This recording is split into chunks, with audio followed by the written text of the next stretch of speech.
The News 1226 First Alert Radar Net. With up to 10 times the resolution of other local radars and technology that can pinpoint right down to your street. First just got faster. Good evening, everyone. This is Powerball. I'm Laura Johnson. Because of a technical problem tonight, we are unable to bring you the Powerball drawing at this time. As soon as we're able to resolve the issue and conduct the drawing, it will be available for viewing on Powerball.com and on our YouTube channel, Powerball 39. The Powerball lotteries take pride in the strict standards of this game, and our rules require that the drawing be delayed until we can ensure that all game procedures have been successfully completed. As always, the Powerball drawing will be supervised by lottery security and an independent auditing firm that will certify the official drawing results. So make sure you hold on to those tickets and check Powerball.com for the winning Powerball number results. Good night, everyone, and good luck.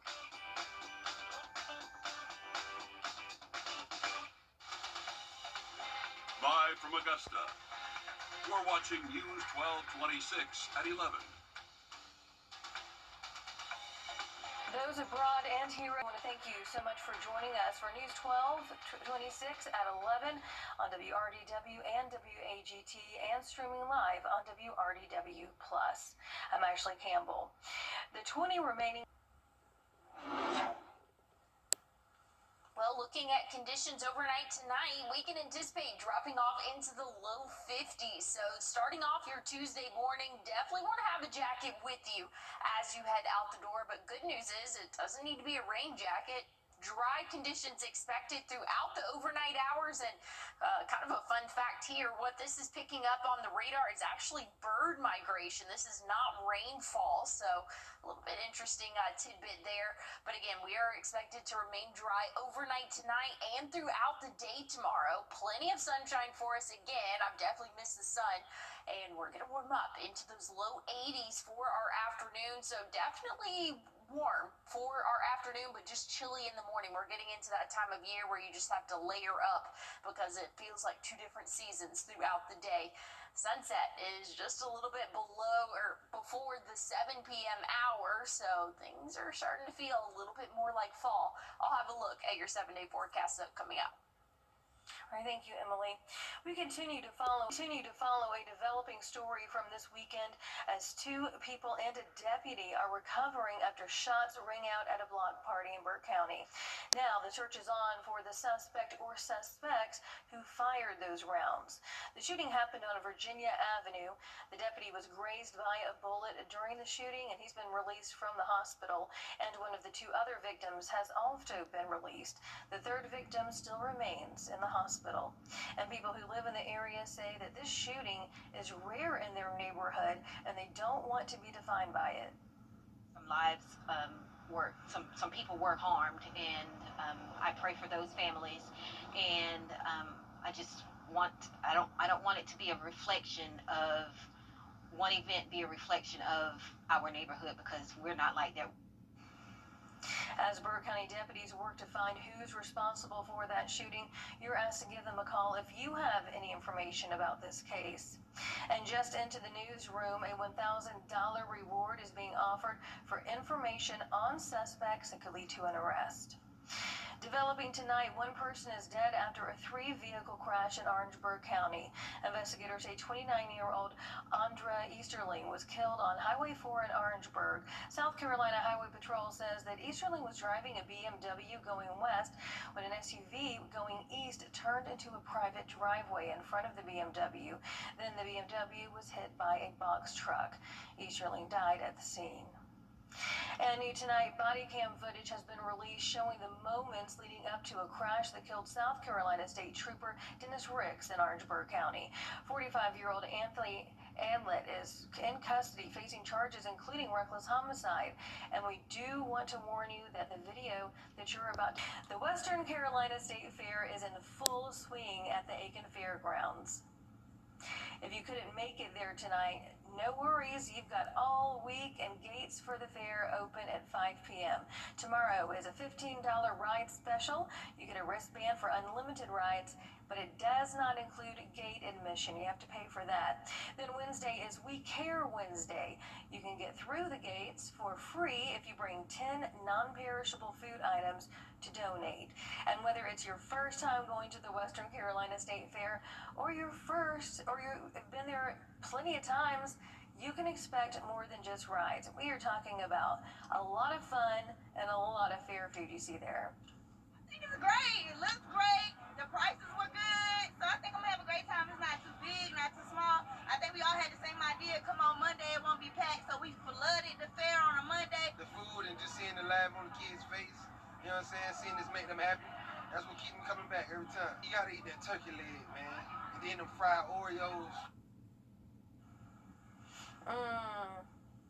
Yep, the turkey legs. I can't help it. I tell you, Thursday and Friday gates open from 11 to 2. There won't be rides. You get in for free. And those days are for people who are interested in the fair foods. Then Saturday and Sunday gates open at noon. And some people we spoke with today said they like the fried Oreos, the funnel cake, and the turkey legs. Those really do seem to be what we hear most when we interview people for the fair. Emily, what you got? You like the funnel cakes, right? Yes, definitely funnel cakes. I'll do a little fried Oreo, but I draw the line at the turkey legs. I don't know, just not for me. I'm very weird about food, I will say that. Oh, so man. I love it. I love Yeah. the turkey leg. That's good. It's good stuff. yeah, I can't do it. But a lot of people love it. So maybe I'm missing out, but I'll never know because I don't want to try it.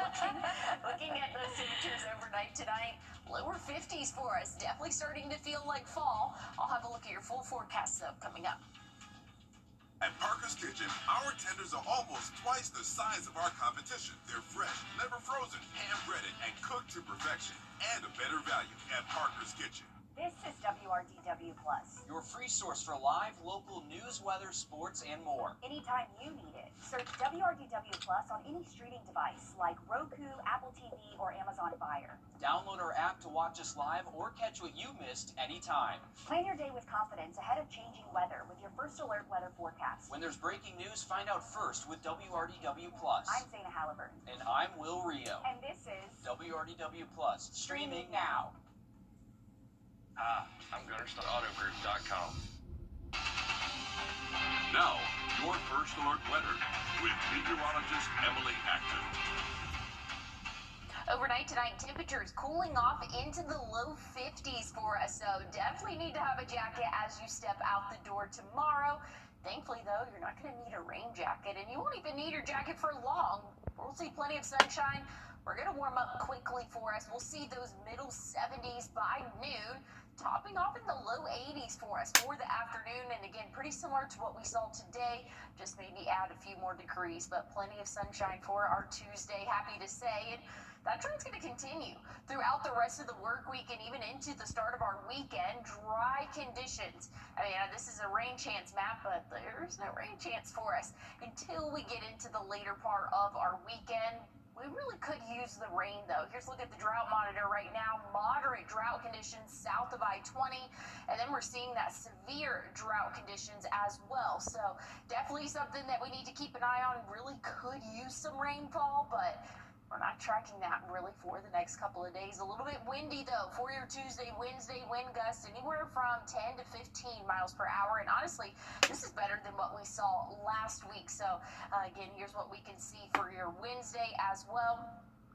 Looking at Tropical Storm Lorenzo, we're finally on, or officially, I should say, on letter L. But good news is this is staying well out in the Atlantic, not expected to make landfall well away from us here in the United States. So that's also some more good news, but relatively weak system as well. Looking at our forecast, though, here back at home for tomorrow, if you are headed out to the Western Carolina State Fair, things are going to be very comfortable for the afternoon, but as the sun starts to set, things are going to cool off pretty quickly. So if you do plan on going to the fair after probably, let's say, 6:30, you're going to want to have a jacket because, again, those temperatures will drop off pretty quickly. But plenty of sunshine, like I said, throughout the rest of the work week. Temperature Thursday, 79. Check out Friday morning's low right in those upper 40s for us. We'll warm up into those middle 70s for the afternoon. Things are looking nice and dry for your Saturday as well. But we do have a front pushing through Sunday. That's going to bring in some rain chances for our area. And hey, it's going to be beneficial, though. I just Hate that it's on the weekend again, but we need the rain. All right, thanks, Emily. We're on your side with a safety alert just into our newsroom. A boil water advisory is in effect for people living in Warrenville. Customers under the Valley Public Service Authority, to be specific, is for people living in the Pleasant Point subdivision. Officials say that the water service has been interrupted because of system repairs that are needed. Officials say that you do need to boil your water for 1 minute before using it to cook or to drink. And of course, we're going to let you know when that boil water advisory has been lifted for the Pleasant Point subdivision. I'm taking you to break now. Here's a live look at Pittsburgh as well as your winning lottery numbers.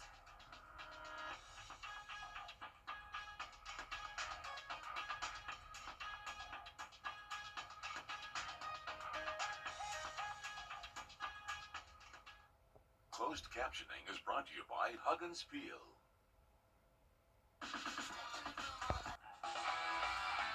High school volleyball playoffs start this week in Georgia. Straight ahead in sports, hear who's spiking for a state title. We'll be right back. I was hit by a drunk driver.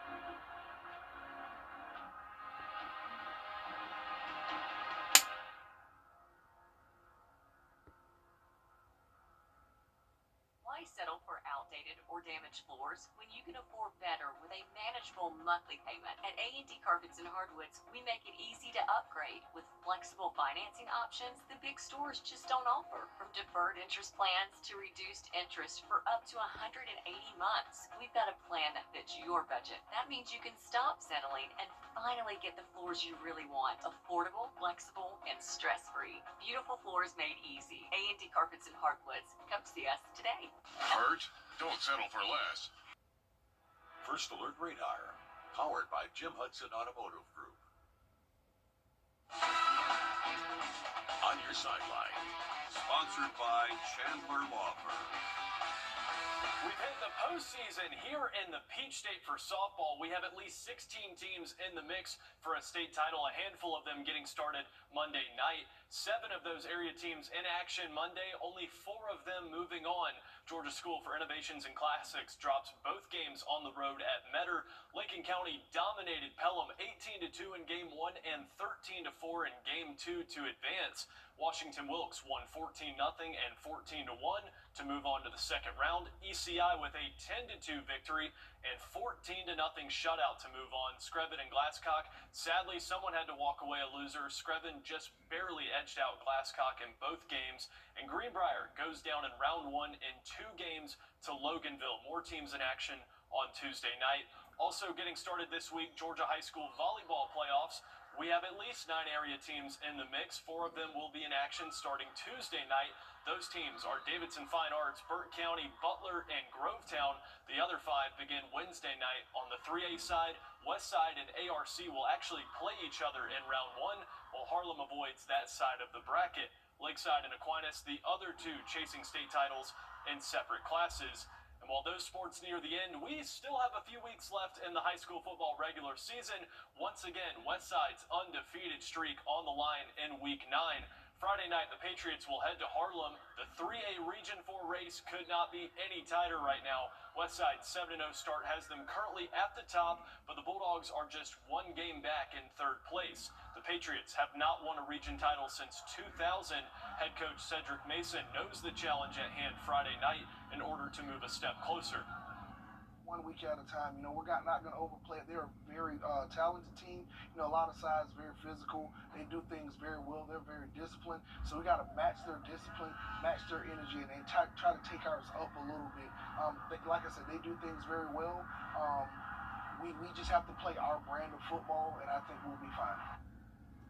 Westside just one of 4 area teams still left undefeated. Lincoln County, Screven County, and Bamberg Earhart are the other 3. And week 6 of the NFL season now in the record books. The Falcons got last week off, taking sad news to finish us out. Monday, South Carolina announcing that star forward Chloe Kitts has suffered a torn ACL. She's expected to have surgery this week and will miss the entire 2025-26 season. Last year, Kitts took home MVP honors at both the SEC tournament and the Birmingham 2 regional. She's a projected top 10 pick in the 2026 WNBA draft, but she now becomes eligible for a medical redshirt if she would like to return for a final year with the Gamecocks. Well, thank you for those updates, Joseph. Looking at your what to wear forecast for tomorrow, definitely want a jacket as you head out the door, but by the afternoon, you will not need it. We're going to be nice and warm for our Tuesday. I'll have a final look at your 7-day forecast coming up. Time and Temp, brought to you by your First Alert weather team. This year, don't settle for less than a Honda. Visit your Augusta Aiken Honda dealer.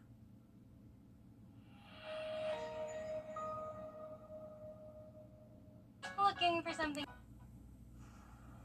Well, here's a look at the 7-day forecast. Not too bad for the next couple of days. Tomorrow morning, waking up with temperatures in the low 50s, warming up into the low 80s for the afternoon. So definitely going to have a big temperature swing throughout the morning, or from the morning into the afternoon. So dress in layers, and that's going to be what we can expect throughout the rest of the work week. Check out Friday morning, 49, that average morning low. So things are feeling a lot more like fall by the end of the week. High temperature Thursday, Friday in those middle and upper 70s. Saturday, things are looking nice and dry, very seasonal with high temperatures in the low 80s, but we are tracking rainfall as a front is expected to push through Sunday. That's going to keep our overnight lows a little bit on the warmer side just due to that extra moisture moving in.